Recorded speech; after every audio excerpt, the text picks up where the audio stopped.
देश न्यूज में आपका स्वागत है। मैं हूं आपके साथ धर्मिष्ठा और आप देख रहे हैं हमारा खास कार्यक्रम।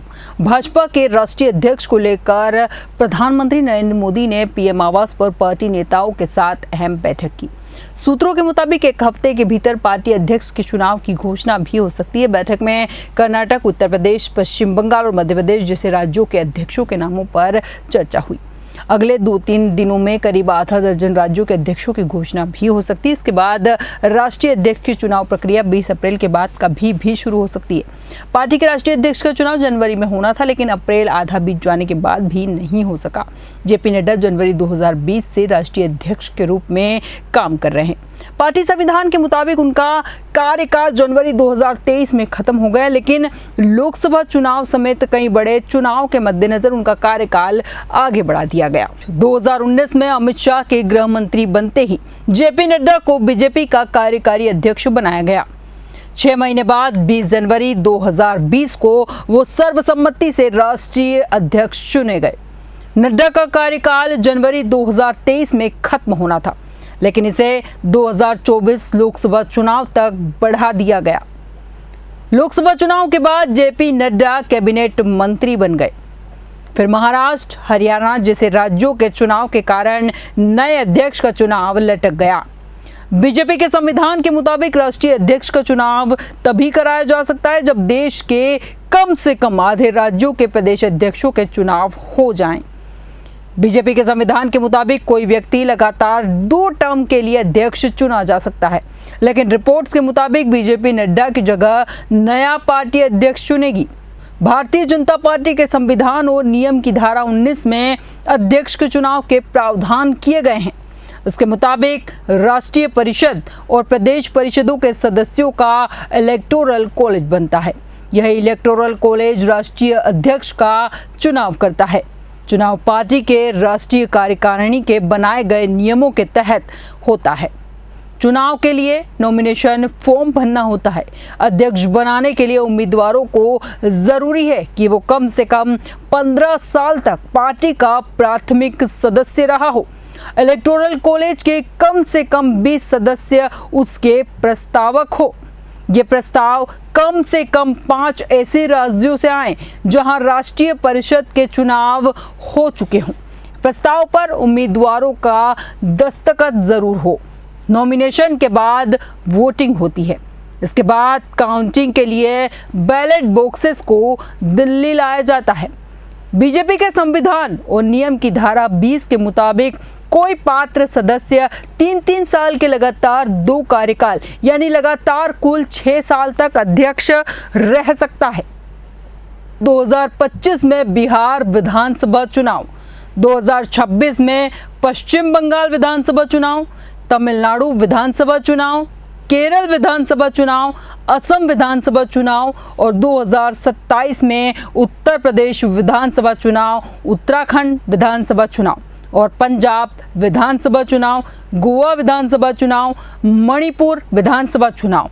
इसके अलावा राष्ट्रपति का चुनाव और उपराष्ट्रपति का चुनाव। इस चुनाव में देरी की 3 वजह सामने आई है। विपक्षी नैरेटिव की काट खोज रही भाजपा के एक नेता ने कहा, जो भी राष्ट्रीय अध्यक्ष बनेगा 2029 का लोकसभा चुनाव उसी के नेतृत्व में लड़ा जाएगा। ऐसे में जरूरी है कि कहीं से यह संदेश न जाए कि संगठन में एक वर्ग की नहीं सुनी जाती या फैसला जबरन थोपा गया है। बीते 10 सालों में विपक्ष लगातार यह नैरेटिव गढ़ने का प्रयास कर रहा है। नई टीम में महिलाओं को 33% जगह संभव है। भाजपा के एक वरिष्ठ नेता ने कहा कि नए अध्यक्ष की घोषणा के बाद राष्ट्रीय परिषद व कार्यकारिणी में 33% तक सीटें महिलाओं को दिए जाने का प्लान भी है। संसदीय बोर्ड और केंद्रीय चुनाव समिति में महिलाओं का प्रतिनिधित्व बढ़ेगा। पार्टी के विभिन्न संगठनों में भी महिला भागीदारी बढ़ेगी। आरएसएस चाहता है कि विचारधारा के लिए समर्पित युवाओं को मौका मिले। संघ इस पर सहमति चाहता है कि भाजपा सहित सभी आनुषंगिक संगठनों में विचारधारा के प्रति समर्पित युवाओं को तरजीह मिले। वैचारिक रूप से अलग होने के बावजूद विचारधारा और संगठन के प्रति समर्पण जिम्मेदारी देने का एकमात्र पैमाना हो। पहली कतार के नेता ऐसा फ्रेमवर्क दे जिससे कार्यकर्ता भविष्य में विकल्प बन सके। यह व्यवस्था राष्ट्रीय अध्यक्ष या उनकी टीम तक नहीं, बल्कि पूरी राष्ट्रीय कार्यकारिणी और राष्ट्रीय परिषद तक में हो। राष्ट्रीय अध्यक्ष बनने के लिए फिलहाल 8 दावेदार हैं और इन 8 दावेदारों से हम आपको रूबरू करवाते हैं। सबसे पहला नाम है शिवराज सिंह चौहान। शिवराज सिंह चौहान 6 बार लोकसभा चुनाव जीत चुके हैं, 4 बार मध्य प्रदेश के मुख्यमंत्री रहे हैं और मुख्यमंत्री रहते हुए लाडली बहना योजना शुरू की, जो विधानसभा चुनाव में गेम चेंजर साबित हुई। ये योजना दूसरे राज्यों के लिए रोल मॉडल बन गई और 13 साल की उम्र में आरएसएस से जुड़े और इमरजेंसी के दौरान जेल भी गए। ओबीसी कैटेगरी से हैं। 2005 में मध्य प्रदेश बीजेपी के अध्यक्ष भी रहे हैं और आरएसएस की लिस्ट में शिवराज सबसे ऊपर है। दूसरा नाम है सुनील बंसल। सुनील बंसल के पास 2014 के लोकसभा चुनाव में उत्तर प्रदेश के सह प्रभारी और फिर 2017 में प्रभारी की जिम्मेदारी रहते हुए पार्टी को कामयाबी दिलाई।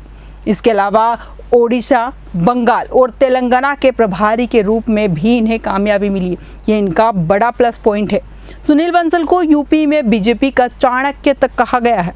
संघ से नजदीकी के साथ साथ संगठन में भी इनकी बहुत अच्छी पकड़ है। अगला नाम आता है धर्मेंद्र प्रधान का। वर्तमान में केंद्रीय शिक्षा मंत्री और भाजपा के एक अनुभवी संगठनकर्ता है और ओडिशा से आते हैं, जहां बीजेपी अपनी पकड़ और भी ज्यादा मजबूत करना चाहती है। मोदी और शाह की टीम के भरोसेमंद सदस्य हैं। 40 साल का राजनीतिक अनुभव है, बड़े ओबीसी नेता हैं और 14 साल की उम्र में एबीवीपी से जुड़े और 2010 में बीजेपी के राष्ट्रीय महासचिव बने। संगठन में मजबूत पकड़ है। 2 बार लोकसभा और 2 बार राज्यसभा सदस्य भी बन चुके हैं। अगला नाम है रघुवर दास का। रघुवर दास झारखंड के पहले गैर आदिवासी मुख्यमंत्री रहे। उन्होंने झारखंड में 5 साल का स्थिर शासन दिया, जो राज्य में पहली बार हुआ।